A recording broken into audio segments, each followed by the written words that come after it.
Imagine staring into the ocean's blue depths and suddenly feeling the jaws of death close around you. What would you do if you had only seconds to fight for your life?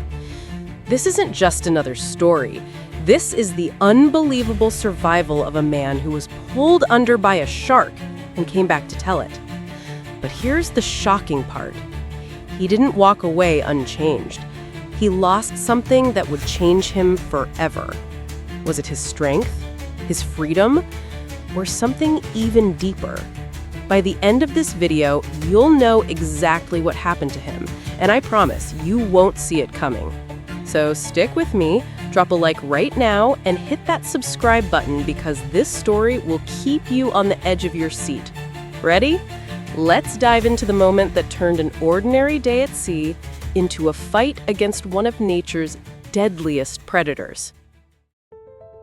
The ocean looked calm that morning, but calm waters are liars. They hide teeth beneath the surface, waiting for the one who dares to believe in safety. He was just a man chasing freedom on the waves, surfboard under his feet, sun burning his skin, and the salt taste on his lips.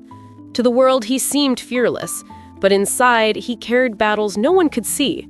Memories that clawed at him, fears that drowned him when the nights got too quiet. That day, he thought the ocean could silence those voices. It didn't. It only fed them. His board sliced through the water like a blade through glass, and for a moment, he forgot everything. The world was just the crash of waves, the scream of gulls, and the heartbeat pounding against his ribs. But peace is fragile, and sometimes the sea reminds you just how small you are. He felt it before he saw it. A shift in the water.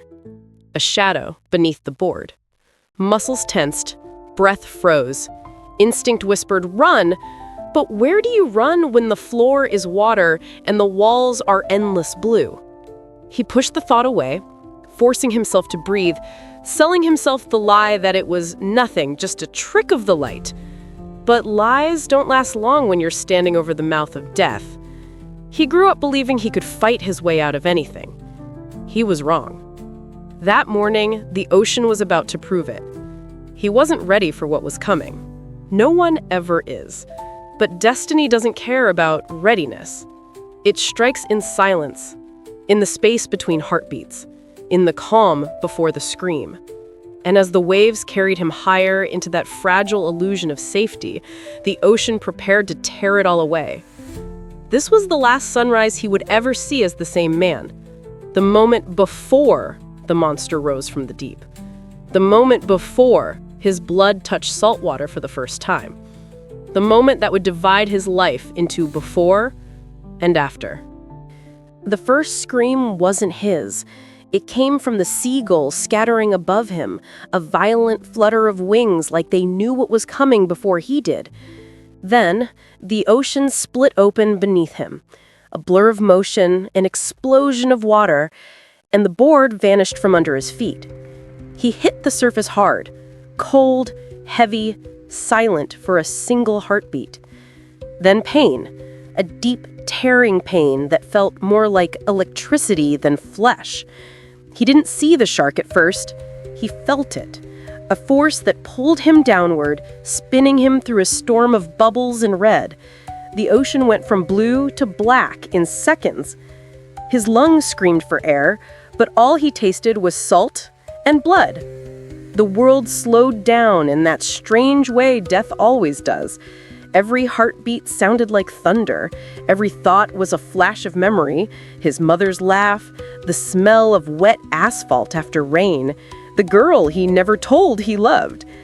Then another pull, sharper, stronger. The beast trying to drag him where no light existed. He kicked, smashed his fists against skin that felt like sandpaper and steel, and in that chaos, he realized something awful.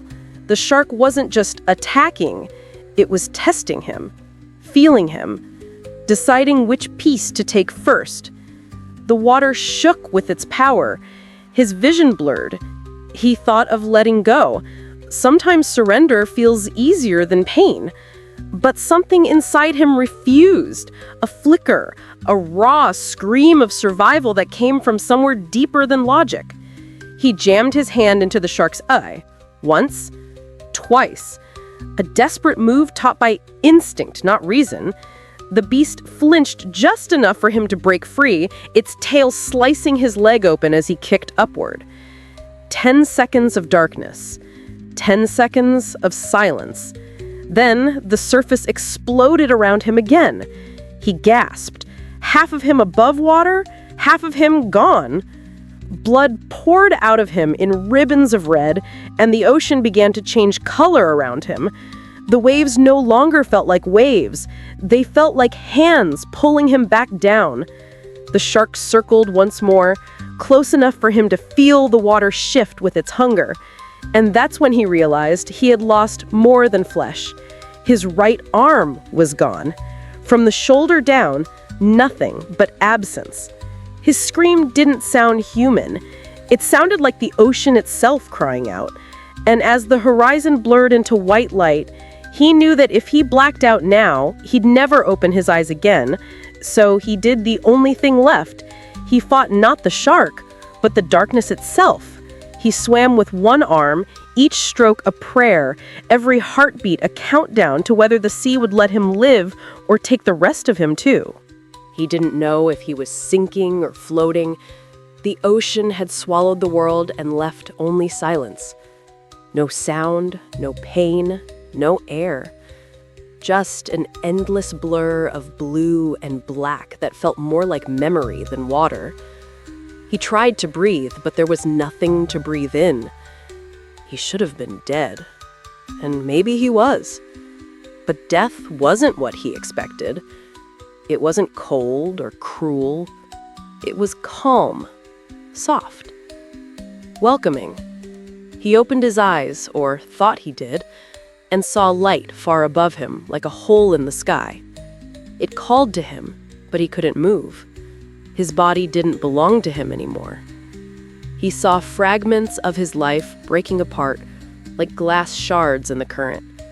His father teaching him to swim, the first time he touched the ocean and called it freedom, the friends who warned him about this very beach. And then her, the girl with the summer hair who said, "You can't fight the sea forever." He wanted to answer, but no sound came out, just bubbles that vanished before they reached the light. He felt something brush past him, slow and deliberate, a shape he couldn't name. Maybe it was the shark. Maybe it was something older, bigger, watching him the way the sea watches everything that enters it. He felt no fear now, only curiosity. The creature didn't attack. It circled him once, its shadow stretching forever, and whispered in a voice that wasn't a voice. Not yet. And just like that, he was falling again, but upward, through light that burned his skin and lungs screaming to be filled with air. He broke the surface, coughing, bleeding, screaming for help that wasn't there. The world came back all at once, the sun like fire in his eyes, the taste of salt and blood on his tongue, the silence between each desperate breath. He was alive, but the mystery stayed behind, in that place, beneath the waves, where something impossible had chosen to let him go. He didn't know why. He only knew that he had looked into the heart of the ocean, and it had looked back. He woke to the smell of antiseptic and salt. The ceiling above him wasn't the sky, but a white slab humming with fluorescent light. His body was wrapped in tubes and bandages that felt more like armor than protection. He tried to move. Half of him obeyed. The other half didn't. The space where his arm should have been was empty, but heavier than ever. It wasn't just loss. It was gravity pulling at what was left of him. The sound of machines filled the room. Beep, breath. Beep, breath. Life reduced to rhythm. Someone whispered his name, a nurse maybe, but her voice came from far away, as if she were standing underwater.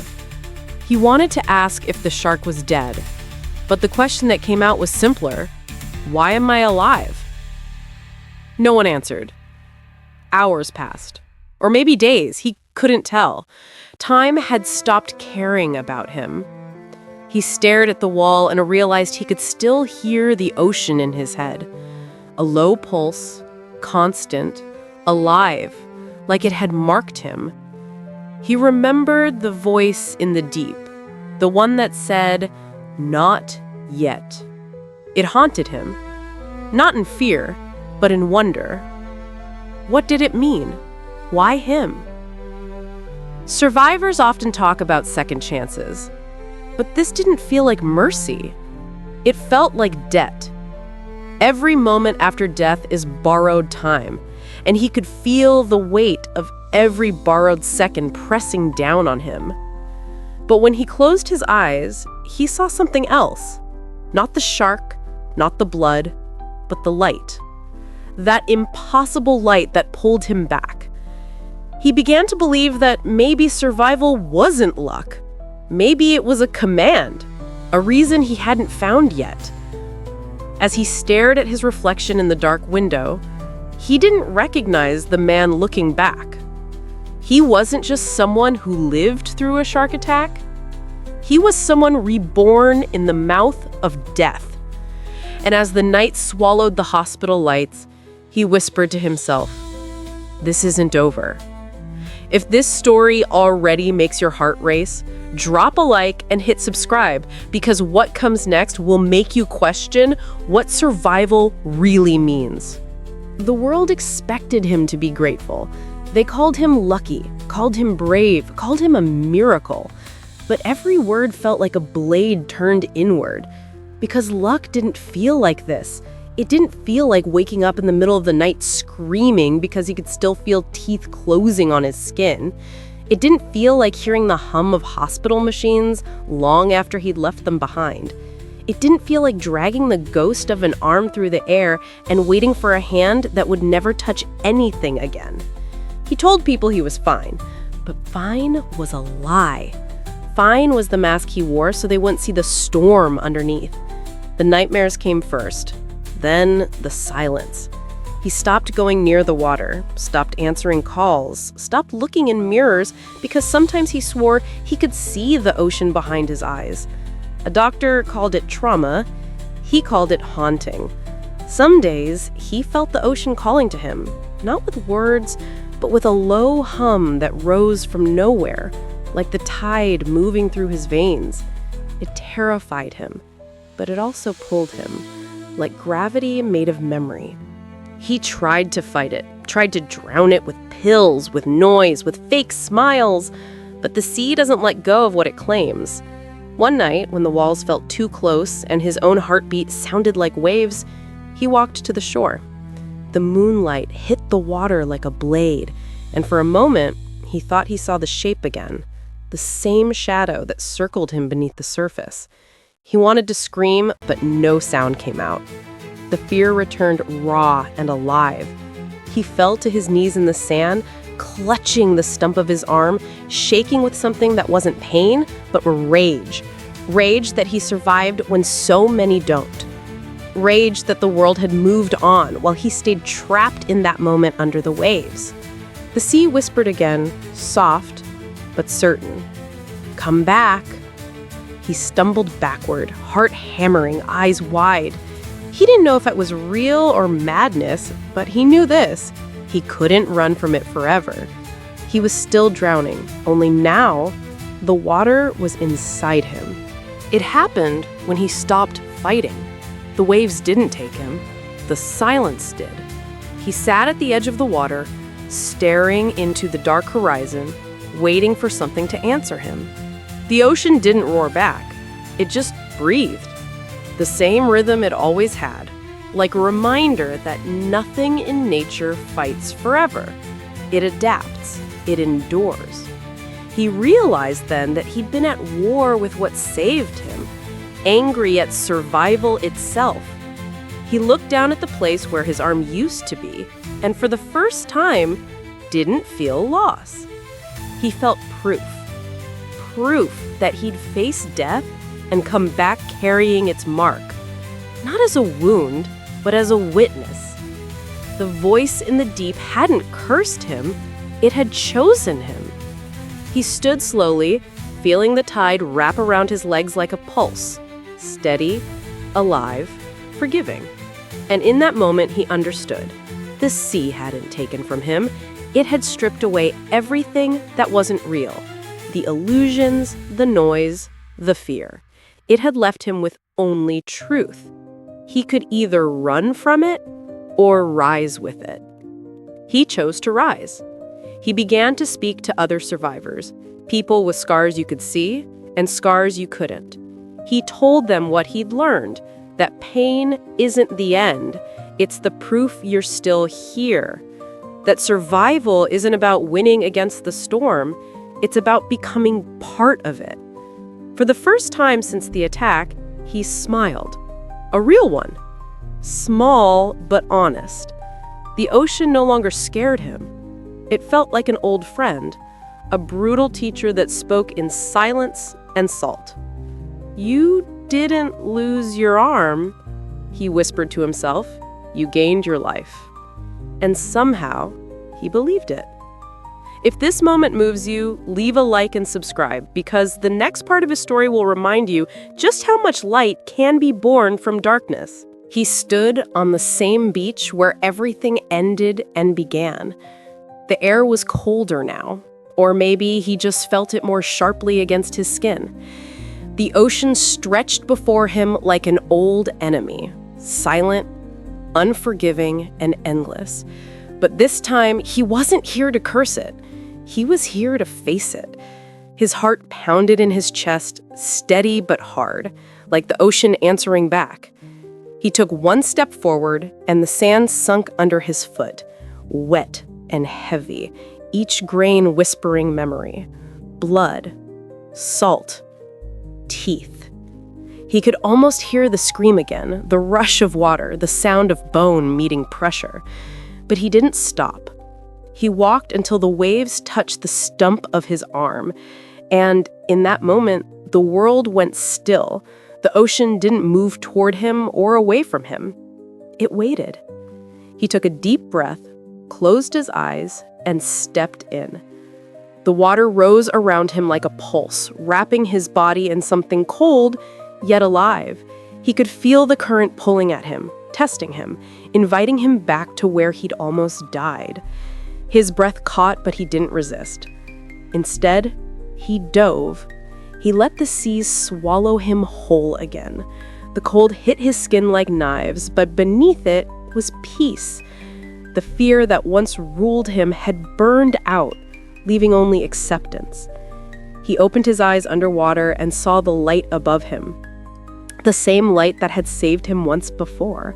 It shimmered like a heartbeat, alive, real. And then he saw it again, a shadow moving in the distance. His pulse spiked, but he didn't swim away. He stayed still, watching. The shadow circled once, slow, curious, like before. But this time, he didn't fight it. He simply raised what was left of his arm toward it, not in defense, but in understanding. The creature drew closer until he could see its eye, black and ancient, staring back at him. No hunger, no rage, just recognition. It passed beside him, its massive body brushing the current, and vanished into the deep. The ocean around him went calm again. He kicked toward the surface, each movement strong and deliberate, until his head broke through the water. He gasped not from fear, but from life. The sky above him exploded with light, the dawn cutting through the clouds like fire. And for the first time, he felt whole, not in body, but in being. He floated there, half human, half ocean, and realized the truth he'd been chasing all along. You can't conquer what you are a part of. The sea didn't take from him. It gave him back to himself. He swam toward the shore with a quiet strength in his chest and a whisper in his mind, the same one that once said, "Not yet." Only now, it said, "Now you understand." He smiled, eyes burning from salt and sun, knowing that he'd never truly escaped the ocean. He'd become it. And somewhere deep below, a shadow moved again, not in threat, but in witness, guarding the secret of those who return from the deep reborn. Days turned into weeks, and life began to stitch itself together in ways he hadn't expected. The nightmares faded slowly, like waves pulling back from the shore, but they never vanished completely. He learned to live with them, not as curses, but as reminders. Every scar, every ache, every phantom twinge of the arm that was no longer there, they all became proof that he had survived. He started speaking to others who carried their own invisible wounds, standing in crowded rooms telling his story while people listened in silence. Some cried, some smiled, but every time he spoke of the ocean, he felt it again. The pulse, the voice, the quiet understanding that something larger than himself had chosen him to stay. He no longer asked why, he just lived. And in that living, he found purpose. He volunteered with rescue teams, taught others how to respect the water instead of fear it, and returned to the sea not as an enemy, but as a witness. Some days, when the tide was calm, he swore he could feel the shadow beneath him again. Not close, not threatening, just there, like a guardian watching from below. The fear was gone, replaced with gratitude. The sea had taken his arm, but given him meaning. One morning, as the sun rose over the horizon, painting gold on the waves, he felt that same hum deep in his chest. The whisper returned. Not from the ocean this time, but from within. It's not over. He froze, half smiling, because he knew what it meant. The story wasn't ending, it was beginning again, just in another form. The ocean doesn't finish its stories. It continues them in every survivor, in every breath pulled from the edge of death. He looked out across the horizon and whispered, "I'll be ready." The waves answered with a slow rhythm, a heartbeat older than the world itself. And for a moment, he felt at peace, not because the fear was gone, but because he had learned to live beside it. If this story touched you, leave a like, subscribe, and share it with someone who needs to remember that even after the darkest storm, there's always light on the other side of the wave. Because maybe the next miracle will be yours.